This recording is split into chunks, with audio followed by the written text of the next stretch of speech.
I'm George Morris. I was born in a little town in Colorado, Bolden, Colorado, up on the Wyoming border, ranch country. I was 21 years old when I went to join the service. Most of the guys went in at 18 years old, but I had a hernia and they wouldn't take me. So they said they wouldn't fix me up. I had to go get myself fixed up.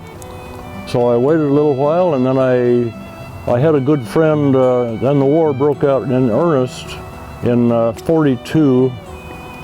A lot of guys went to Guadalcanal and the New Guinea area, and I had a couple of high school friends I'd known very well.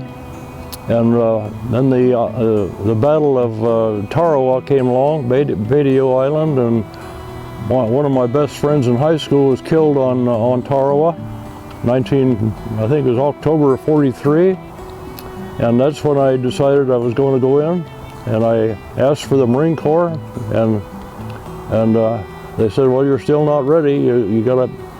In those days, hernia operations were very slow healing, and they wouldn't take me right away. But I finally got into the Marine Corps. I went to boot camp in San Diego and had 8 weeks of boot camp training.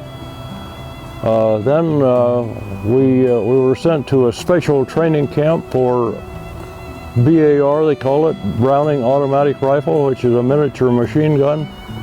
And that was a 90-day intensive training on Camp Pendleton, Oceanside, California.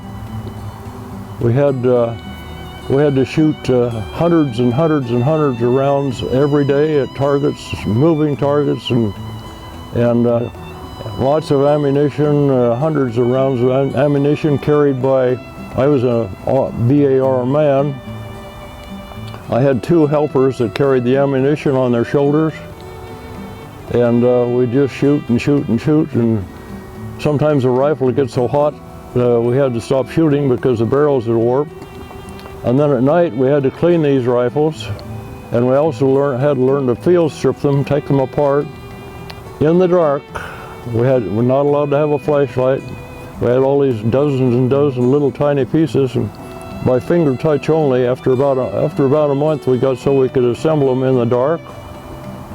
And also the M1 rifle had many parts, and we'd mix the parts together. We had to do all that in the dark. And we had to be able to shoot the M1, which shot, I think, 20 rounds, 550 rounds a minute.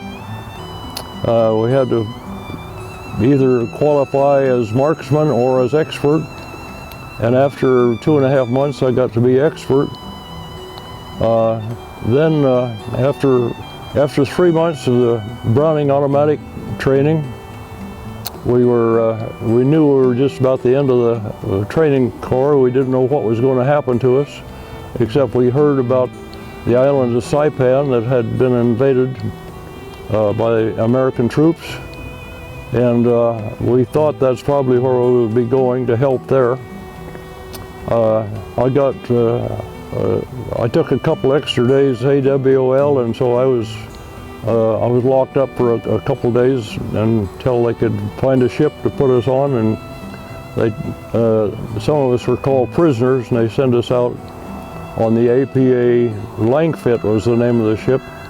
It was a brand new ship that Kaiser had just built, and sailors were all new, and Marine Corps guys were all new, and everybody got sick on that first 3 days. But after that, you hardly ever get sick again after you've gone through that first sickness. We had, I think we had 4 destroyer escorts alongside of us, 2 on each side, for protection against submarines or attack. And we left San Diego, and they told us we'd be in Hawaii in a few days. So we pulled into Pearl Harbor. I can't remember what, we had to sail according to moonlight. We were not to sail in the moonlight so submarines could submarines couldn't find us in the moonlight. So we pulled into Pearl Harbor, and we had to lay over there a few days to wait for the moon to change. And then we left there and went west. The Marines had already taken the Marshall Islands, islands of Inuiatok, Kwajalein, and so we pulled in there another time to hide in the light of the moon. Then after the moon was okay, let us sail, we went on from there to Saipan. And I got to Saipan after the initial landing. The beach landing had already taken place by the time I got to Saipan. But there was two or three, I think there was 3 Marine divisions there. 2nd and 4th, and maybe two Marine divisions and 1 Army division landed. And the purpose of taking Saipan was to get a B-29 base so they could start bombing Japan. The B-29 was a long-range bomber, but it had a limitation of how far it could go with a heavy load. It could go, Saipan was 1,200 miles from Tokyo, and it could barely make it up there and back on the fuel it could put in it. So the purpose of taking Saipan and also Tinian and Guam, take Guam back, was basically for advancing the war effort, getting some bombing into Japan, which hadn't been bombing Japan hardly at all yet. So the fighting on Saipan was pretty intense for quite a while, and I was supposed to be a Browning automatic rifleman, machine gunner, but since I'd gotten this little trouble in the States, they said I might not be trustworthy on the front lines, and they put me back behind the lines handing out rations, K rations, and taking care of food. We unloaded food off the ships were coming in with more water, more ammunition, more food and supplies, trucks. Well, the stuff was coming in good, a lot of good supplies coming in. My job was to take care of the food, or there was 20 of us assigned to the food distribution, handing out a lot of rations, especially K ration. So I wound up there, and I was actually behind the lines. I was not up on the front lines, but at the same time, there were still a lot of, the Japanese were everywhere. They were hiding in caves and coming out. They were in the cane fields, and they'd come out at night, and they had a lot of snipers shooting around at us all the time. But I never got wounded once. I knew a lot of my friends got hit, but I never got. Well, you know, get a little scratch or something, but I never got hit by the enemy.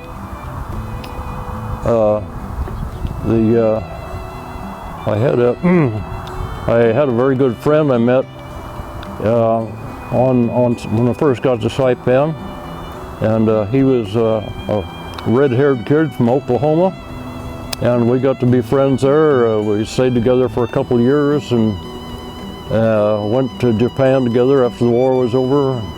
Then we'd see each other all the rest of our life. We stayed to be wonderful friends. After the battle at Saipan was pretty well over, the next island to take was Iwo Jima, and our 2nd Division had been beaten up pretty good on Saipan. The trucks, tires were shot off, and the cannon, our 105 millimeter cannons were damaged, and we just needed all kinds of stuff at repairs, and also get it more men to fill in the rifle companies. So it was a time of preparation. So we did not go to Iwo Jima. They said we were not prepared. And the 3 Marine divisions that did go up there really got beat up bad. It was a terrible place. And we later on got acquainted with a lot of those guys that had been at Iwo.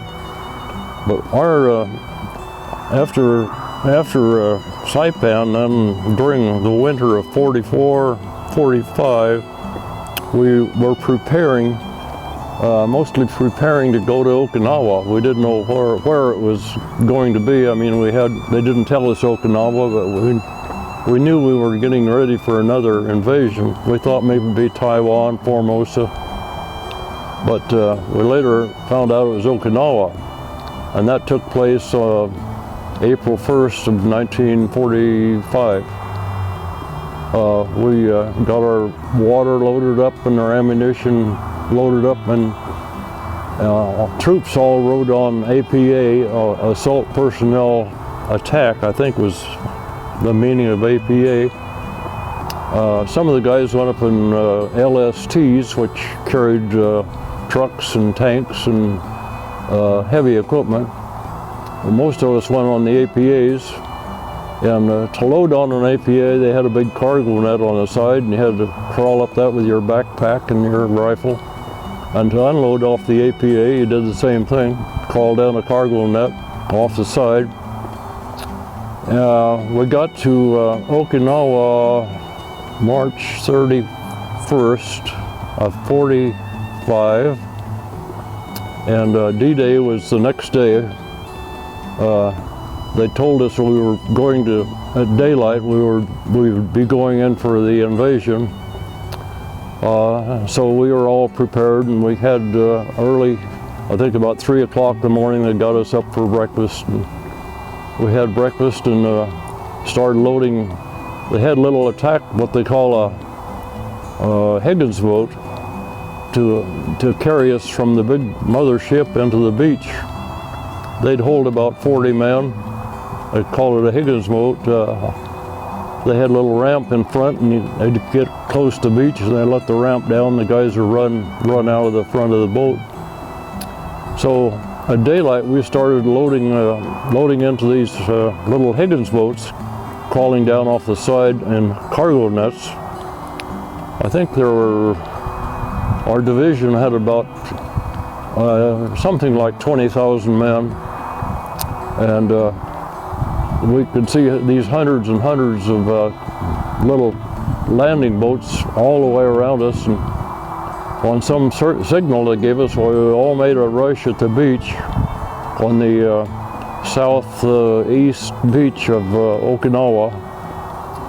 The little capital town was Naha, and we were straight across in a narrow part of the island, straight across Naha, and we made a run at the beach. And we didn't know what their plan was, but we did not land. We went in very close to the beach, and then we turned around and went back to the mothership, and we couldn't figure that out. And so we went back to the mothership for a couple hours, and then we'd make another run at the beach, hundreds and hundreds of these little Higgins boats, and the Japanese never did fire at us. I mean, they'd fire at us, they fired at our ships and stuff, but they never fired our Higgins boats. But the worst thing, I think, the scariest thing was the Kamikaze planes. They was little tiny plane that came in. One came in, well, on our the first morning. There was a little Kamikaze plane came in from the east, right about waterline. The radar didn't pick him up, and he went right over the top of our ship. And we saw him, we could see him coming, and he was really going fast. We didn't even have time to shoot at him.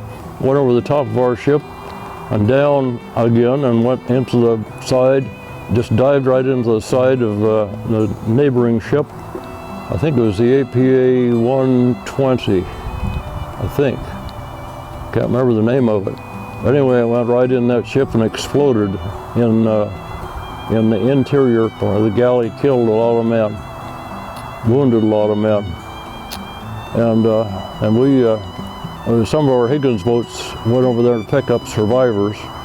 We picked up 200 or 300 survivors off of that ship. Some of them were badly wounded, and then, as I mentioned before, we made these attacks toward the beach, making it look like we were going to land, but we never did land, and we didn't know why. And we did that all day, April 1st. We went in several times, and then we'd run back to the mothership and then make another run. And the next day we did the same thing. Got up the next morning and started running at the beach, and then we'd get in close to the beach, they'd turn around and go back away from the beach. Well, later we found out this was called a feint attack. It was a dummy attack to get the Japanese to come over to that side of the island before they could really get a good shot at us. There were a lot of Japanese had, I can't remember how many thousand troops. They had thousands and thousands of military there in defense. The Japanese then did come over there, and they were waiting for us to land. And we didn't know until a few days later that this was the plan. And while we were doing this landing, the other 2 Marine divisions and 2 Army divisions came in on the west side of the island and hardly had a shot fired at them because the Japs had all come over to our side, to the west side of the island. And wait a minute, I mixed up. We were on the east side of the island, and they invaded the west side. And they got in without hardly any trouble at all. The Kamikaze planes were busy. These were just little tiny airplanes that called suicide planes, and had a lot of teenage kids in there that had been trained to fly, and they knew they were on a suicide mission. We heard there were 1,800 of these trained kids, and they had that little bunch of tiny airplanes with some kind of a bomb on them on the front end of the plane, and they'd dive into whatever they were diving at. They'd dive into our warships. And we had a lot of big battleships and cruisers, and there's hundreds of Navy support.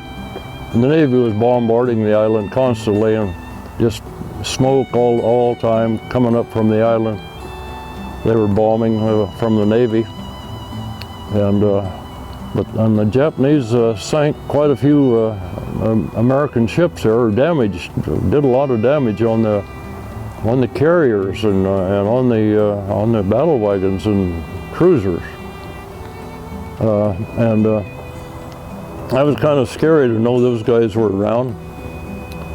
And about the 3rd day, they told us that the guys on the other side of the island had gone ashore with hardly any casualties, and they'd gone like 5 or 6 miles up the island and had very little opposition. And they didn't know at that time that the Japanese were entrenched on the same side of the island where we had been pretending to come in. And it was several weeks later that they found many of these Japs down there at a place called Shuri, where the last battle was fought. I think some of the guys told us it was 83 days. It took 83 days to go up the island and back down to where we made the dummy landing. And they had some intense fighting, but I was not on the island, never did go on the island, because they said they didn't need us anymore, since the guys had no trouble going in. So we got about the D-Day +4, we sailed back for Saipan for advanced training and preparation for what we didn't know, but at that time, preparation for the invasion of Japan, which is planned for October of 1945. Well, then we'd picked up all these survivors off that APA 120, and also we went back to Saipan. It took several more days, and we ran out of food, almost ran out of food, and ran completely out of cigarettes. And that was one of the hardest things, was run out of cigarettes. Nearly everybody smoked. And the Navy guys had cigarettes, but we couldn't buy any anywhere. We'd see a Navy guy throw down a short cigarette on the deck, and we'd run and grab it and smoke the rest of it. and we had nothing but beans for the last few days on the ship, and they even rationed us on. The Navy never rationed you on beans, but that was one ship they rationed us on beans, and nobody starved to death, but we were starting to lose a little weight by the time we got back to Saipan. So then we got to Saipan, and they said, well, the Battle of Okinawa had taken a turn for the worse. It got very bad up there, and they needed us to go back again. Well, there was quite a few Japanese renegades left in the caves on Saipan, and they were causing trouble. The B-29s were getting shot up and bombed and burned at night and stuff. And so they said, well, some of us had to stay on Saipan to defend the B-29s that were flying every day, and half of us had to go back to Okinawa. And I was in the half that had to stay on Saipan and keep the Japs chased away from the B-29s. So about half of our guys did go back to Okinawa, and they had about 2 months of pretty bad fighting up there. And then we spent the rest of our, I guess it was, must have been along about June of '45. We started loading a lot of, let's see, I'm not sure about the date, but we started, anyway, I got assigned to loading ammunition and water. We put water in 5-gallon cans and took them down at the beach to get ready to put on ships. And we didn't know where we were going next, but we thought it might be Japan because there was no other big island left after Okinawa. So for about a month there, I just filled water cans, big 5-gallon water cans, and the Japs were pretty well hidden in the caves, and they'd come out and snipe at us once in a while, but they didn't cause us much trouble after June or July '45, and so we were able to do our work, and other guys were loading ammunition and getting all the trucks ready and jeeps ready. And the war in Europe had got over, and a lot of guys came from Europe there to unload stuff on. Well, we had Saipan was almost sunk with people there. It seemed like the last month we were there. The army from Europe was coming in there, and the invasion for Japan was really planned to be a huge thing. They said over 1 million men would be. Later on, I read about it, and they said over 1 million American men would have been in on that invasion of Japan in October of '45. So the B-29s were flying day and night. We had, I would guess we had 400 B-29s on Saipan, and the neighboring island of Tinian probably had that many. They were just flying day and night. I'd met an old high school friend of mine, flew in there, and he knew by my address where I was, and he came looking me up, and he was a bombardier on a B-29, and they'd fly about every 5 days, and they'd fly up to Japan and bomb, and 1,200 miles each way. And the B-29s, a lot of them are coming back all shot up, and 3 motors instead of 4, and of course a lot of them didn't make it. A lot of B-29s got shot down. And my good friend I'd gone to high school with didn't show up there one time. I went over the B-29 field to check on him. Said he didn't come back from one of the missions, and he'd got shot down. 2 weeks later he came walking into my camp, and I said, well, you're dead. Why do you, how come you're back here? And he said, well, a submarine picked 3 of us up out of the ocean just east of Tokyo. And so he started flying bombs again, flying up there and bombing Tokyo. And in March that year, they just about burned up Tokyo with the fire bombs. That probably helped a lot make the Japanese think the war might be over.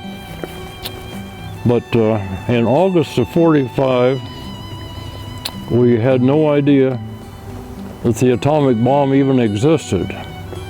And one night they called us all out.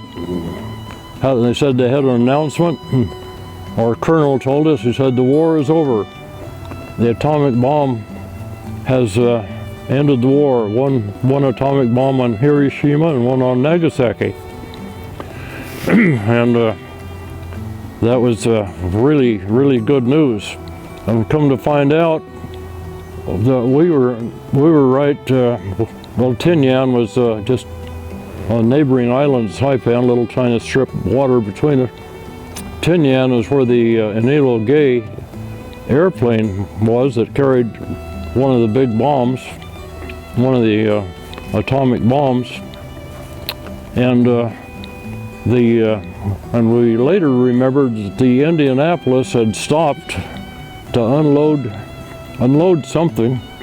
They stopped there at Saipan, and I think I saw it. I think I was loading water cans. I think I saw the Indianapolis. I'm not sure. There's a lot of ships coming and going. But anyway, the Indianapolis was a ship that carried the atomic bomb across the Pacific to Saipan and Tinian, and it left Saipan going to the Philippines, and a Jap submarine got it on the way to the Philippines, and they killed 800 sailors when it sank. And that was a close call. That some of the intelligence people thought later that the Japanese knew that the Indianapolis carried something very special, and it sure had. But anyway, the atomic bomb ended the war, and we got sent up to Japan for occupation duty and burned up all their airplanes and checked to make sure they didn't want to fight anymore. You know, after the atomic bomb dropped, they made the announcement, and they said our division was assigned to go immediately into Nagasaki, Japan, where the second bomb had dropped. The first thing they wanted to do was rescue any living Americans who were in prison camps, and also we were up there to make sure that Japanese war equipment was all destroyed. The Japanese soldiers were all disarmed. We'd take all their guns and burn them up, and get all the Japanese civilians back to their homes as much as possible. So we loaded up on troop transports in Saipan. Then it seemed like a couple days after the bomb dropped, and they sent us right up to Nagasaki, which took about 5 days. And we got into Nagasaki, and it was quite a terrible sight. That bomb had just wiped out that city. The harbor had a long, wide harbor going in there, a beautiful harbor. And we went in there and we saw all the destruction, and we didn't know where to unload. I mean, they had to stop our transport ships and put us in Higgins boats to get ashore. And so there'd maybe be 500 of us put on one side of the harbor in an area, and see if there's any Japanese soldiers or anybody still wanting to fight or attack. We all had rifles and ammunition in case they hadn't surrendered. But we had no trouble whatsoever. They never fired a shot at us, and never had a bit of trouble with the Japanese people. We had to find a place to sleep. There was no barracks or anything to move into, and we found one Mitsubishi shipyard that had been a big shipyard, and the roof was still on it. The walls were pretty well blown out. So we slept inside that for about a week or two, and then we'd look around for different things of war. We found a bunch of these little little boats that they never did use, made out of plywood. They made them for kind of like kamikaze boats, suicide boats.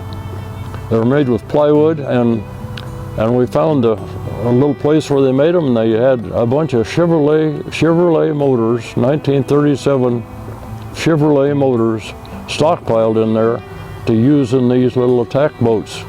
But as far as we know, they never did use them. So we heard maybe they used a few at Okinawa, but not very many. So that was one part of the thing. We destroyed all that kind of stuff. We found their airplanes, and we stacked up their airplanes and throwed gasoline on them and burned them up.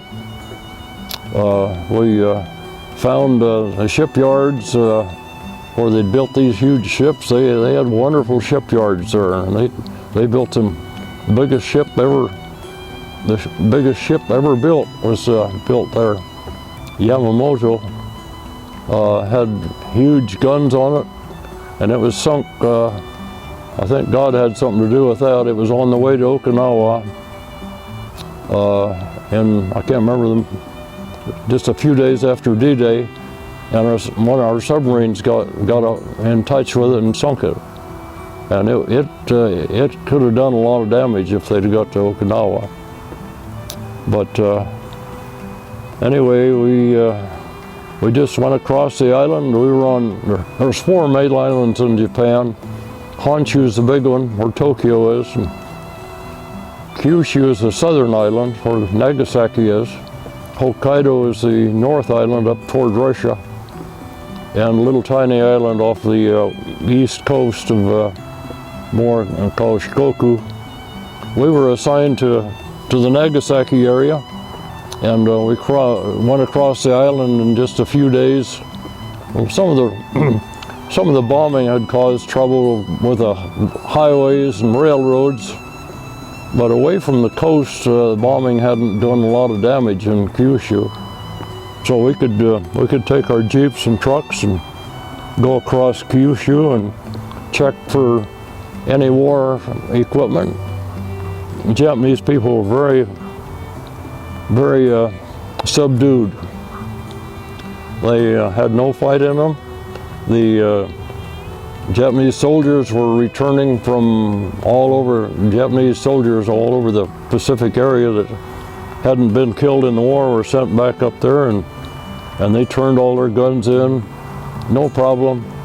And in fact, we hired a lot of them to work for us. We had unload ships coming in, and we hired these Japanese, a lot of Japanese military guys. They were good workers and very cooperative, and they couldn't speak English and we couldn't speak Japanese, but we got by. And in a month or two, we learned to speak enough Japanese to tell them what we wanted to do, and they were very, very willing workers. Then we had quite a bit of free time on our hands, and some of the guys would just walk around the neighborhoods talking to the Japanese people and getting acquainted. And there was 20 of us in this, what they call a commissary, the food distribution unit. And we were getting in good food, fresh meat, fresh fruit. And my assignment up there was to take care of 10 refrigeration units. We stockpiled all the frozen food coming in, and they were little 10 by 10 refrigeration units with a good gas motor on each. And my job was to gas those up every day. And so I had 2 Japs work with me every day, the same 2 Jap young men, and we'd gas them up. By 9 o'clock our job was done. So we'd just walk around and look at all the different, they had all these abandoned shipyards. And we found some Japanese boats there one day, some Japanese lifeboats, heavy duty wooden boats. So I told these 2 Jap guys with me, I said, well, there's nobody guarding them or anything. I said, let's untie one of these boats and take it down to we were right on the edge of the ocean. Our building was where we stored all our food. And so we untied one of those boats and paddled it down to a little kind of a private harbor there right behind the commissary building. And we didn't know what to do with it, except one of them found a big pole, and the Jap told me that big pole was to stick in a sort of a pipe thing in the middle of that boat, and you'd raise it up in the air and you put a sail on it. So we, the two Jap guys and I, we put that pole up, and we got the guys that took care of the tents to get us a big sheet of canvas, and we put a sail on that boat, and then we didn't know what to do about it. None of us knew how to sail. None of the Japs seemed to know how to sail. I'm sure they did, but they didn't tell us how to sail. And so one day we just put the sail up and went out in the ocean. The ocean was just very, very close. And one of the breeze was blowing us out, and blew us out about a mile, and we thought that was fun. And then we thought, well, we got to get back, so we thought, well, if we turn the sail, it'll turn us around, or we had a tiller, and the tiller turned, and the wind hit us from the side and almost tipped the boat over, really almost. So we pulled the sail down real quick and got on the oars and tried to paddle back. Couldn't paddle back because the wind was against us, and we didn't know what to do. We were out about a mile, and we couldn't make any headway into that wind. It was getting later in the afternoon. So we could see a peninsula about 3 miles to our south. And we thought, well, the way the wind's blowing, with these oars rowing, we might be able to hit that peninsula. And we knew if we missed that peninsula, we'd be in the open sea. I think it was the Yellow Sea, I think. I'm not sure. Anyway, if you went across that sea, you came out in Korea. We knew we didn't want to get out there. And so we rowed as hard as we could. And we finally did. We just almost missed the end of that peninsula, but I think God was with us and let us hit that land. And we tied the boat up, and we didn't know just where we were. We knew we were approximately where some guys were camped at. But there was a great big hill. There was a great big hill in front of us. We decided to walk over that hill, and one of the guys saw what looked like an entrance to a tunnel. So we looked in there, and sure enough, this tunnel went through that mountain. And that was the direction we wanted to go. So we walked into that tunnel, and had railroad tracks on the ground, and we kept bumping into all this stuff on the side. It turned out to be huge cannons and war equipment in there. We didn't even know it was in there. And it was only about 3 miles from where we'd been camped. So we walked through that tunnel, and we came out on the other end, and two Marine guards there pointed their rifle at us and had hands up. What are you guys doing here? We were dressed all in fatigue clothes. We thought, well, they can see we're Marines. And boy, they made us hold our hands up. They said this is a special tunnel that hasn't been inspected yet, and nobody is allowed in there.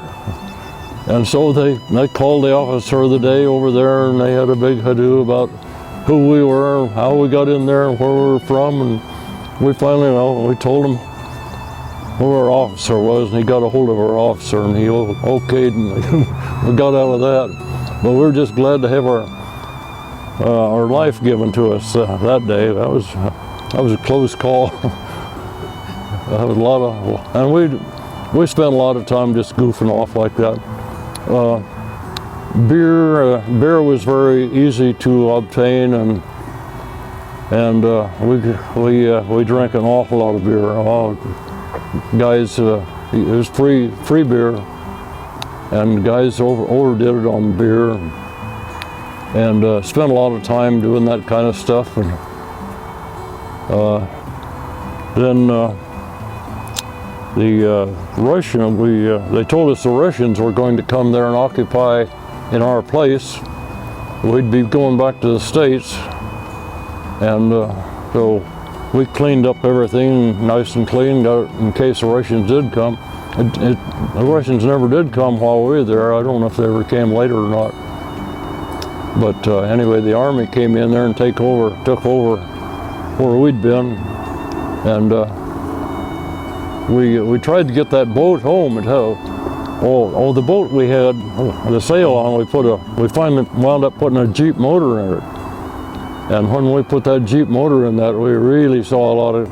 We'd go up and down the coast, and see these little fishing towns where no white people had ever been before. And it was very, very interesting we could talk enough Japanese by then to sort of halfway communicate.